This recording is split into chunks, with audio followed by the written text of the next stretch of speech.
The Shadow in the Window. In a quiet suburban town, there stood an old, weathered house known to the locals as the McAllister Mansion. The house had been abandoned for decades, its windows boarded up and its front yard overtaken by wild, unkempt bushes. Despite its eerie appearance, the mansion was a favorite subject of local legends, especially during Halloween. One crisp October night, a group of friends, Jenny, Mark, Lily, and Tom, decided to explore the mansion. They were all thrill seekers, and Halloween seemed like the perfect time to uncover the mysteries of the old house. Armed with flashlights and a camera, they approached the front door, which creaked open with an unsettling groan. Inside, the air was cold and heavy with the scent of mildew. The floorboards creaked beneath their feet, and cobwebs hung like tattered curtains. As they explored, they found old furniture covered in dust and strange symbols carved into the walls. Despite the spooky atmosphere, they joked and laughed, trying to shake off their growing unease. As they ventured further into the mansion, they stumbled upon a large, grand staircase. Feeling bold, they decided to head upstairs.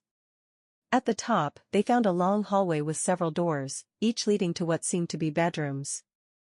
One door, however, was different. It was slightly ajar and led to a room with a large, old-fashioned window that overlooked the overgrown garden.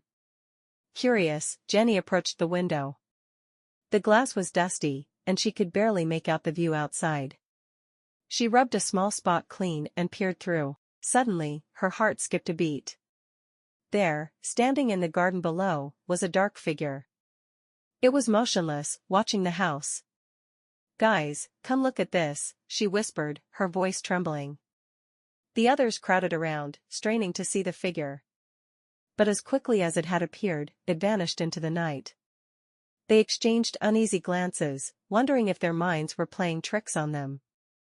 Determined to investigate, they rushed downstairs and out into the garden. The night was eerily quiet, and a dense fog had begun to roll in, making it hard to see more than a few feet ahead. They split up, calling out to each other as they searched for any sign of the mysterious figure. But there was nothing, no footprints, no sound, nothing. Feeling disappointed and a bit spooked, they regrouped and decided to head back inside. As they re-entered the mansion, they were met with a chilling sight. On the dusty floor, in front of the door they had just entered, was a set of wet, muddy footprints. They were large, as if made by a man wearing heavy boots, and they led upstairs, back to the room with the window. A cold dread washed over them. Who could have left those footprints? They had just been outside and seen no one. Against their better judgment, they followed the footprints back upstairs. They led directly to the window, where they stopped. But as they looked around, they realized something horrifying. The room had changed. The once dusty and decayed furniture was now pristine, as if untouched by time. The symbols on the walls were gone, replaced by elegant wallpaper. And in the corner of the room stood a tall, old man with hollow eyes, staring at them. His face was gaunt, his skin pale as death. Jenny screamed, and they all stumbled back, scrambling to get away. But as they turned to flee, the man spoke in a low, raspy voice. "You shouldn't have come here. This is my home. You are not welcome." The lights flickered, and the room seemed to warp and twist around them. Panic set in, and they bolted for the door, tearing down the stairs and out of the mansion. They didn't stop running until they reached the safety of the street, panting and wide-eyed with terror. When they finally caught their breath, they looked back at the mansion. It was silent, dark, and empty. Had they imagined it all? They couldn't be sure.